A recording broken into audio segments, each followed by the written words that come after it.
నిమ్మకాయ దీపం వెలిగిస్తూ చదవలసిన మంత్రాలు. ఓం ఐం హ్రీం క్లీం చాముండాయే విచ్చై అనే మంత్రం పఠిస్తే అమ్మవారి అనుగ్రహం లభిస్తుంది.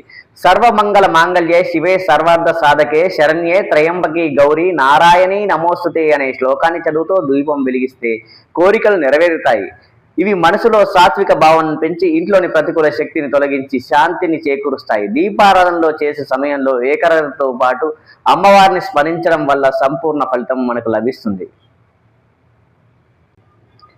నిమ్మకాయ దీపాన్ని ఎక్కడ వెలిగించాలి? నిమ్మకాయ దీపాలను గ్రామ దేవతలైన మైసమ్మ, ఎల్లమ్మ, పోచమ్మ, మారెమ్మ, పెద్దమ్మ వంటి శక్తి స్వరూపిణుల ఆలయంలో మాత్రమే దీపాలను వెలిగించాలి. ఎట్టి పరిస్థితుల్లోనూ మహాలక్ష్మి, సరస్వతి వంటి శాంతిమూర్తుల సన్నిధిలో, ఇంట్లో పూజా గదిలో కూడా వీటిని నిషిద్ధంగా భావిస్తారు. కేవలం ఉగ్ర రూపం కలిగిన దేవతామూర్తుల వద్ద మాత్రమే నియమబద్ధంగా వెలిగించడం వల్ల ఆ తల్లి అనుగ్రహం మనకు లభిస్తుంది. ఆదరిస్తున్న అమ్మాయిలందరికీ ముందుగా నూతన సంవత్సర శుభాకాంక్షలు తెలియజేసుకుంటున్నాను. అదే కాదు, మన వీడియోని ఆదరిస్తున్న ప్రేక్షకులకి పేరు పేరున అందరికీ నూతన సంవత్సర శుభాకాంక్షలు. వీడియో నచ్చితే లైక్ చేయండి, షేర్ చేయండి, సబ్స్క్రైబ్ చేయండి. Thank you very much.